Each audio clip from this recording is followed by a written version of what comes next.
Kalau kita yakin dalam kebaikan dan kebenaran, semoga kita punya kesabaran dan keteguhan. Imam Abu Hanifah ini dikenal orangnya konsisten, teguh dalam kebenaran yang beliau ketahui. Nah, ada cerita suatu hari beliau ini ada di Masjid Al-Khaif. Saat beliau di masjid itu, ada orang datang ke beliau bertanya tentang sesuatu. Beliau pun menjawab sesuai kebenaran yang beliau yakini. Nah, setelah beliau jawab, tiba-tiba ada orang bilang, kok jawabannya begitu, wahai imam? Padahal Al-Hasan berkata begini, tidak sama dengan yang sampean jawab. Abu Hanifah jawab, yo Al-Hasan keliru menurut saya. Nah, setelah beliau ngomong gitu, tidak lama terus datang orang marah-marah. Ini ceritanya wajahnya ditutupi, memaki-maki Imam Abu Hanifah. Wahai anak pesina, berani-beraninya engkau bilang Al-Hasan keliru. Setelah marah-marah, setelah maki-maki, terus dia pergi. Nah, ceritanya Imam Abu Hanifah ini ndak kaget, wajahnya biasa saja meskipun diteriaki orang, dimaki orang. Jadi setelah orangnya pergi, Imam Abu Hanifah bicara lagi, menegaskan lagi keyakinannya. Demi Allah, menurutku Al-Hasan keliru. Yang benar Ibnu Mas'ud. Nah, ini jadi tipe orang yang tidak mudah diprovokasi, tidak mudah terhasut, sabar dan teguh dalam pendiriannya. Jadi dimaki-maki langsung di depannya, beliau tidak berubah, tidak masalah. Tapi beliau tidak terprovokasi dan juga tidak mengubah pendiriannya. Kalau mengubah pendiriannya berarti beliau penakut.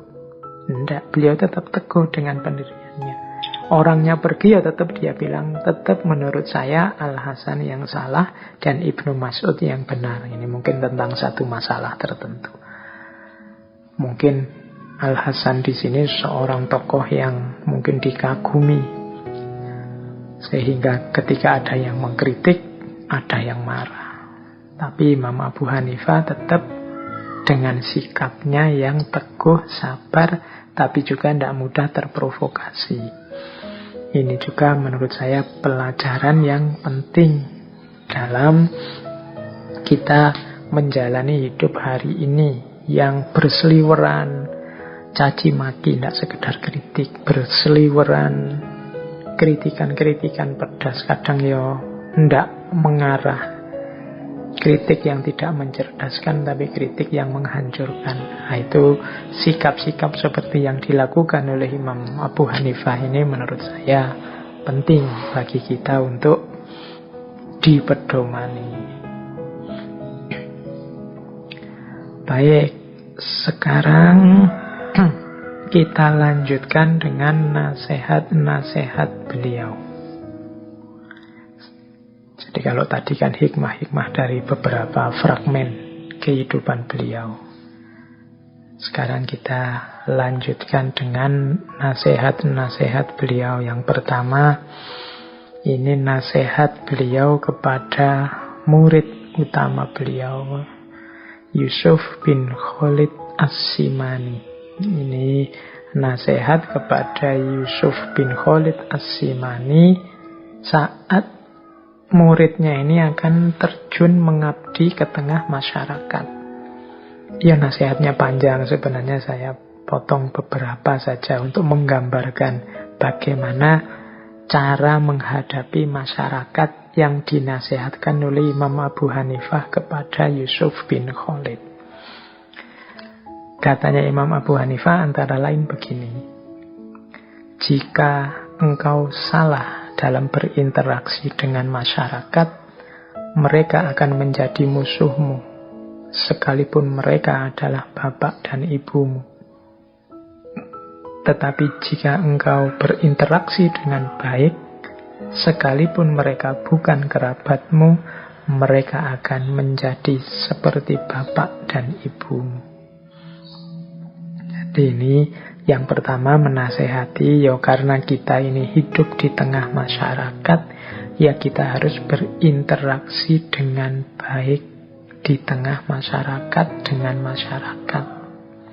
Jangan mencari masalah, jangan bikin konflik di tengah masyarakat, jangan mancing yang membuat mereka tersinggung, membuat mereka marah dan tidak berkenan. Karena kita hidup di tengah-tengah mereka. Kalau kita tidak baik dengan mereka, mereka akan jadi musuh kita. Dan bermusuhan dengan masyarakat itu ya kiamat dalam hidup kita. Bahkan seandainya mereka bapak dan ibu kita sendiri. Itu kan juga orang-orang sekeliling kita. Jadi bahkan ibu bapak, kalau kita mempergaulinya tidak baik, ya bisa jadi musuh. Maka perhatikan pertama-tama interaksimu dengan mereka. Kalau engkau baik dengan masyarakatmu, meskipun mereka orang lain, bahkan mereka bisa menjadi seperti bapak dan ibumu. Itu nasihat pertama. Nasihat kedua, sebaiknya engkau mengikuti kemauan masyarakat. Sabar, baik budi, lapang dada. Berpenampilan baik, berbanyaklah memakai minyak wangi, lemah lembutlah. Jangan banyak mencela sehingga sulit berbuat adil. Peliharalah sholatmu, sedekahkanlah makananmu, karena orang bakhil tidak akan bisa dijadikan pemimpin. Kunjungilah orang yang mengunjungi kamu. Nah, ini pesan-pesannya Imam Abu Hanifah saat kita hidup di tengah masyarakat. Ikuti kemauan masyarakat. Jadi kita harus paham ini sebenarnya keinginannya masyarakat apa sih, kita ikuti. Mungkin berat, karena beberapa mungkin tidak cocok dengan kita. Tapi ya tetap sabar. Tetap baik budi pekerti kita dan lapang dada. Yang luas hatinya. Kemudian juga perhatikan penampilan. Perbanyak memakai minyak wangi dan lemah lembutlah. Wah, ini adabnya di tengah masyarakat. Biar masyarakat tidak lari, tidak menghindar, tidak muak melihat kita, ya tampil yang baik. Syukur-syukur nambah minyak wangi. Lemah lembut, tidak membentak-bentak, tidak marah-marah. Jadi kalau teman-teman jeli nasihat untuk lemah lembut itu ada di sangat banyak ulama, bahkan mungkin hampir semua. Karena memang Islam itu pencirinya salam, damai, lemah lembut. Oke, jadi ayo berinteraksi dengan masyarakat dengan baik, berpakaian yang pantas, yang sopan, syukur-syukur wangi-wangian dipakai biar mereka betah dekat dengan kita dan lemah lembut. Kemudian jangan banyak mencela. Kenapa? Kalau engkau banyak mencela, engkau akan sulit berbuat adil. Ini nama lain, jangan disetir oleh kebencianmu. Yang kita cela itu kan sesuatu yang kita benci. Kalau hidup kita isinya hanya kebencian-kebencian, ya kita akan susah adil. Jangan lupa dukung interaksi yang baik di tengah masyarakat dengan unsur vertikal yang juga positif. Hubungan kita dengan Allah yang juga positif. Yaitu jangan lupa sholatmu. Peliharalah sholatmu. Terus sedekahkan makananmu. Karena orang yang bakhil tidak akan bisa dijadikan pemimpin. Kalau engkau pelit, orang tidak akan mau mengikuti nasihatmu, mengikuti tuntunanmu, apalagi menjadikanmu pemimpinmu. Wong dasarnya engkau pelit berbagi. Orang pelit itu kalau melakukan sesuatu, orang curiga. Jangan-jangan ada kepentingan dia ingin mengambil untung saja. Karena biasanya dia tidak mau berbagi. Dan yang terakhir, kunjungi orang yang mengunjungi kamu. Saling mengunjungi, silaturahim. Terus Perlakukan manusia sebagaimana engkau memperlakukan diri sendiri.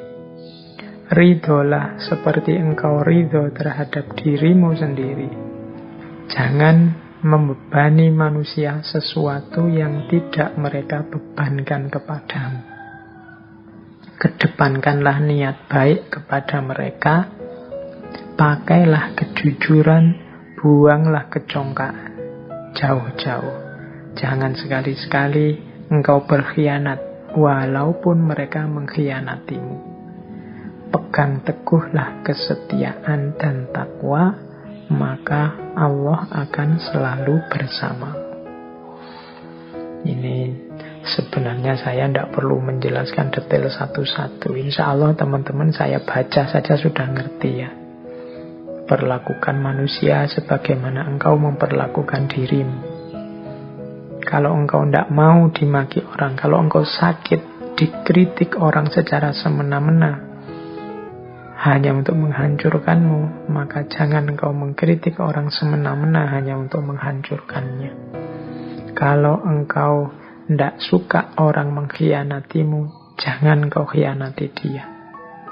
Kalau engkau tidak ridho ada orang yang berbuat jahat padamu, ya jangan berbuat jahat pada mereka. Dan jangan membebani manusia sesuatu yang tidak mereka bebankan padamu. Jadi kalau masyarakat tidak menyulitkan kita, ya mbok jangan menyulitkan mereka. Kita husnudzon saja, kita jujur pada mereka, tidak sombong, tidak mentang-mentang di depan mereka. Inilah sebenarnya kunci-kunci membangun kehidupan damai di tengah masyarakat.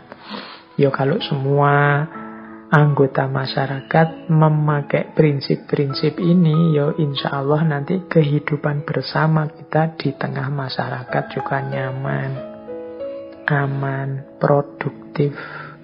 Kehadiran yang lain mendukung kehadiran kita. Demikian juga sebaliknya. Jadi ini yang dinasehatkan oleh Imam Abu Hanifah sebelum muridnya ini terjun ke tengah masyarakat. Jangan mentang-mentang pintar, jangan mentang-mentang sudah ahli, terus ingin menang sendiri di tengah masyarakat. Menyusahkan masyarakat, mungkin lewat tindakannya, mungkin lewat kata-katanya, mungkin lewat perilakunya. Wong kita ini hidup di tengah masyarakat.